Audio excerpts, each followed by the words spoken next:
An angel is a celestial agent sent forth into the planes to further its God's agenda for weal or woe. Its sublime beauty and presence can drive awestruck onlookers to their knees. Yet, angels are destroyers too, and their appearance portends doom as often as it signals hope. I wish I was a monster. That would be cool. Hold on. Did you hear that? I wish I could marry a monster. Oh shit. It's the Monster Maniac. How's it going, Monster Maniacs? I'm Yogzula, and we're talking today about angels, what they're capable of, what they do, what their purpose is, and I was contemplating not doing this episode. When I think about a D&D monster, I don't think about an angel. Nobody does. But they're in here, and we're doing monsters from A to Z, and I thought, hey, maybe I shouldn't do this one because it's not that interesting. I can skip over it. People get the gist of angels already, and I'm probably not going to have a lot of positive stuff to say about angels, and if I don't have anything nice to say, then don't say anything at all. But guess what? We're doing it anyway. The first type of angel is the Deva, and angels start off pretty strong. The bottom of the barrel, the worst type of angel, is already CR10. So those angels in the outfield, helping guys play baseball. This is dumb. I'm not going to make an analogy to fucking angels in the outfield. Anyway, CR10. They don't have a lot of abilities. They've got what you might expect from an angel. Healing touch, so they can heal another creature. Innate spellcasting, allowing them to detect evil and good, because they need to be able to see all the demons and all the evil things. And they can raise dead and commune with their god. And it has advantage on saves against magic. Who gives a shit? Devas do have one interesting ability in being that they can change shape. They can polymorph themselves into the form of a human or a beast, allowing them to blend in with the common folk, lend aid to those in need, and kind of just be a nice guy. The next type of angel is the Planetar, which are tall, muscular, and hairless, not to be confused with Captain Planet or the Planeteers. These guys are the weapons of the gods that they serve. They have a few abilities that the Deva don't have, but nothing really that interesting. They do come with Pestilence, the ability to unleash a bunch of bugs, which is weird. I don't know why that's a theme for gods, to release, send swarms of bugs at people. It's kind of twisted, honestly. But if a god is pissed off enough, I guess he's going to swarm you with some pestilence, some bugs and shit. But that's what the Planeteers for. Planetar, not the Planeteers. The most interesting of the angels are the Solar. They're CR21, so these guys are beastly. They look more handsome, more chiseled, more muscular and toned. It is said that there's only 24 of them that exist within the world, which by itself is pretty cool lore. You could definitely design some story around that if you're going to include angels in your world. I would definitely want to mention the 24 Solars. Maybe one of them dies and it's a big deal, or maybe one of the Solars goes rogue and he turns against all of heaven and the angels and gods within. But just kidding, because that's never going to happen, because angels are boring good guys that never do anything interesting or think for themselves. God, I hate angels.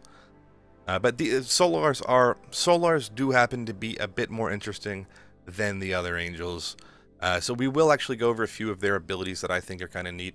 One of the cool things that Solars do is their swords are flying magical things that they can command with their minds. So Solars are too cool to even swing a sword. They're gonna stand next to their sword as it swings itself, and they command it with their mind. Pretty badass, and that just speaks volumes about the style that these guys have. They're the only angels that happen to wear shirts. It's kind of a neat fact. Interesting fact about the Solar, they are fully clothed, unlike the other angels who love being shirtless all the time. The Solar also comes equipped with a longbow that does a bunch of damage in of itself, but when it hits a creature, they have to make a Constitution save, and if they're below 100 hit points and they fail that con save, they just die outright. I like abilities that it's just like, damn, you die, you're dead. But that's it. That's all the angel has. He's got a few legendary actions. He can teleport with one of them, shoot off a divine blast that doesn't even do a whole lot of damage, and it's able to blind enemies too with a legendary action.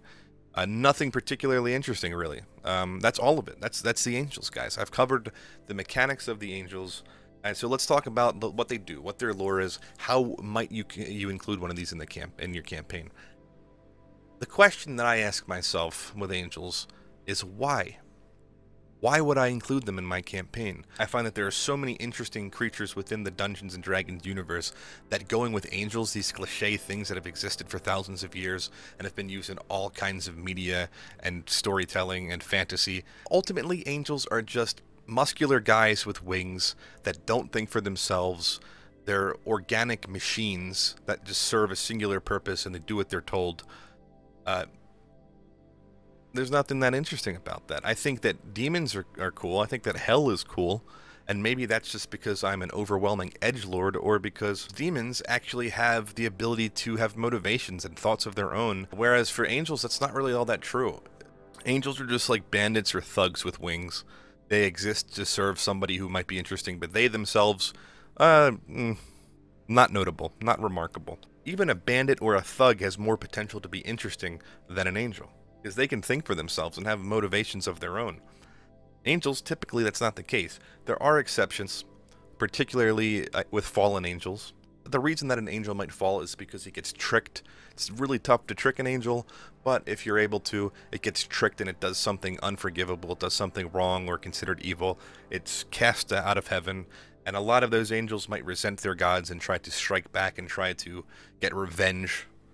Another cliche. Or they might become hermits and wander the earth looking for a purpose, or trying to help people, or trying to repent, or doing whatever, living amongst humans. Also kind of a cliche. Giving it some further thought, the only way I would include an angel in my campaign is in the form of a big fucking joke, where it's an angel who is an angel of the god Chislev, the god of wandering stars and planets, instinct in the natural world. And if you see where I'm going with this, we got Captain Planet. All the pieces fit together there. You can make a big thing of it. Maybe your players will get a kick out of it. But in terms of using an angel in the way that they're traditionally used in the Bible and all folklore for the last thousands of years, I'm just not interested. As to not completely waste your time with this video, I would like to offer you advice. I would like to present unto you a challenge to not use angels and to not use gods in their traditional way. Dungeons & Dragons is so full of interesting creatures that have lots of cool lore behind them, with interesting motivations and backstories and the ways that they can incorporate themselves into their campaign that I don't see ever used enough. For the record, I'm not saying that it's impossible to have an interesting storyline surround an angel. I'm saying that there are limitations to that, and you're not going to be able to get the same interesting story from an angel as you can from an aboleth, or even from an Aarakocra, and many, many monsters to come. When you're given the choice between including this creature in your campaign and any of the other creatures, you're doing yourself and your players a disservice by including something so boring as this.